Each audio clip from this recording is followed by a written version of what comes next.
As far back as 2010, the Milwaukee Journal-Sentinel exposed widespread child care fraud across the upper Midwest in a Pulitzer Prize-winning investigation that sent a clear warning to regulators, providers, and the child care industry as a whole. Without strong oversight and verification, fraud would flourish. Minnesota was on notice. Nearly a decade later, those warnings were no longer journalistic. Now, they were official. In 2019, the Minnesota Office of the Legislative Auditor issued a formal report examining Minnesota's Child Care Assistant Program, the CCAP. The Legislative Auditor identified serious deficiencies in oversight, including inadequate attendance verification, weak financial controls, fragmented enforcement, and an over-reliance on provider self-reporting.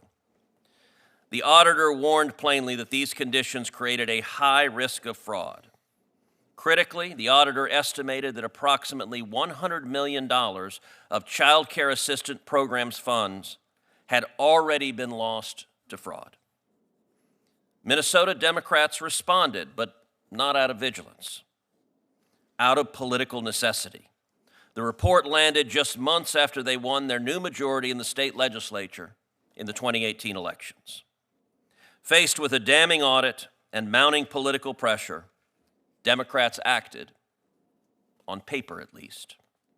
Following the 2019 report, the legislature amended CCAP statutes and promulgated new enforcement policies designed to close precisely the gaps the auditor had identified. By 2019, Minnesota had the warnings, the audit findings, and a panoply of legal authorities to detect, stop, suspend, and prosecute fraud. But that brings us to the second part of the story. Democrat leadership ignored the law they had just passed, attacked whistleblowers, and failed to enforce it. Once Minnesota had been warned, and once Minnesota Democrats wrote the solution into law, the duty was clear: enforce the law. Instead, they treated legislation as a press release, not a mandate, providing political cover while allowing the money to keep flowing. Federal audits later confirmed what internal staff had warned all along. Minnesota failed to verify attendance, failed to use its suspension authority, and failed to intervene early when red flags appeared. What's worse, rather than go after the fraudsters, the state went after the whistleblowers.